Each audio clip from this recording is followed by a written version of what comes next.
ఏపీలో అశ్లీల వెబ్సైట్లకు వీడియోస్ సరఫరా చేస్తున్న ముఠాను పోలీసులు అరెస్ట్ చేశారు.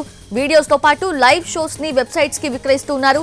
క్రిప్టో కరెన్సీ ద్వారా చెల్లింపులు చేస్తున్నారు. గుంతకల్కు చెందిన లూయిస్ కాల్ సెంటర్ నిర్వహిస్తూ అక్కడ పనిచేస్తున్న సిబ్బందితో బలవంతంగా అశ్లీల వీడియోస్ చిత్రీకరిస్తూ ఉన్నారు. ఈ వీడియోస్ ని నిషేధిత అశ్లీల వెబ్సైట్స్ కి విక్రయిస్తున్నారు.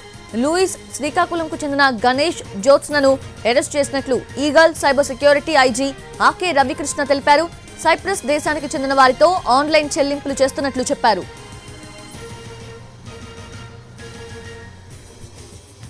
సమాచారం మేరకు ఒక ఎక్స్ హామ్స్టర్ అనే ఒక వెబ్సైట్ ఉంది.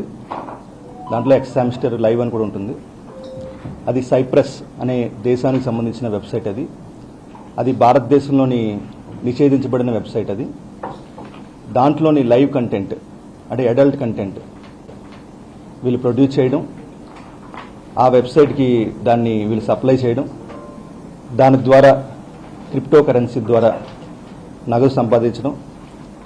అదేవిధంగా దీంట్లోని మొత్తం 3 వ్యక్తులు మేము అరెస్ట్ చేయడం జరిగింది. గణేష్, జ్యోత్స్న అండ్ లూయిస్ అనే వ్యక్తుల్ని.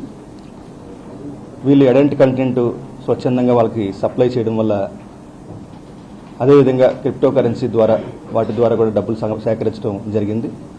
వీటికి సంబంధించిన ఎక్విప్మెంట్ అంతా కూడా మా సిఐడి బృందాలు గుంతకల్లోని, అదేవిధంగా బెంగళూరులో కూడా ఆకస్మిక దాడులు చేసి అక్కడ వీళ్ళని అరెస్ట్ చేయడం, వాటికి సంబంధించిన ఎక్విప్మెంట్ అన్నీ కూడా మనం సీజ్ చేయడం జరిగింది. దీంట్లో 3వ ముద్దాయి లూయిస్ అనే వ్యక్తి గుంతకల్లోని ఒక కాల్ సెంటర్ నడుపుతూ దాంట్లోని కొంతమంది అమ్మాయిల్ని కూడా అతను ట్రాప్ చేసి వాళ్ళ చేత బలవంతంగా ఈ అడల్ట్ కంటెంట్ వచ్చేలాగా అతను చేయడం జరుగుతుంది. అతను కూడా మనం రిమాండ్ చేయడం జరిగింది. ఈ భవిష్యత్తులోని అందరూ కూడా అప్రమత్తంగా ఉండాలి. సైబర్ స్పేస్లో చాలా నేరాలు జరుగుతున్నాయి. సైబర్ స్పేస్లో జరిగే నేరాలని ప్రజలందరూ గమనించాలి. ఎటువంటి నేరాలు మీ దృష్టికి వచ్చినా సరే 1930కి కాల్ చేసి మాకు చెప్పాలి.